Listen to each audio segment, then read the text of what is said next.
Sir, I recommend we cut 5% of our workforce before the board meeting. Nah, let's make it 30%. I love it. Best quarter ever, sir. This is how a lot of us imagine the executive conversation goes before a layoff. It's easy to picture a power-hungry alpha male executive in a corner office, cutting jobs, hurting people with the stroke of a pen or a swoosh of a text, all for corporate greed. And sometimes it does happen like that. Profitable, publicly traded companies rarely need to cut jobs, but they do it so they can thrive in the public markets. But for smaller, less established companies, a layoff only happens when it's necessary for survival, and it's not taken lightly. It's like amputating a limb so you can live. It's emotional, it's terrible, and it's critically important. If you're in a position of authority in your company, I've got 3 ways that you can step up and lead in the wake of such a traumatic event so that you can help those who are gone, those who remain, and those who are somewhat in between.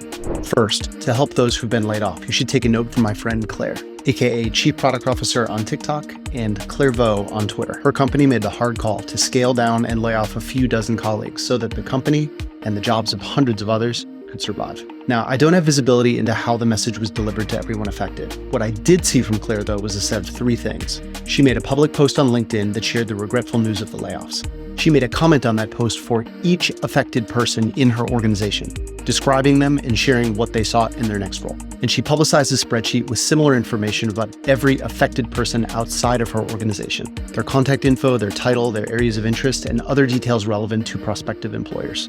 This is compassionate leadership. A strong leader will support you when you're part of their team, and the strongest will support you and encourage you and advocate for you even when you're not, even when you've moved on. Do your best to help your former colleagues find a soft landing as quickly as possible. Next up, for the people who remain on your team, there are 2 things you should do. Lead by letting them know that you're there for them, to talk should they need it. No one feels good after a layoff. Everyone is experiencing grief in their own way. Some are lashing out, some are unresponsive, some are putting their heads down and working through the turmoil. Have grace, listen, be patient, and understand. Lead again by dissuading everyone of the notion that having fewer people means more work for everyone. Now is the time to push back on deadlines and to reduce your team's scope of work to reflect the work that your team can do with the remaining talent you have. Finally, there are those who are stuck somewhere in between. These are the people on your team who are not let go, but refuse to move forward even months after the layoffs. They're publicly negative and bitter, and they fight to prevent others from moving forward as well. For these folks in limbo, lead by moving them in one direction or the other.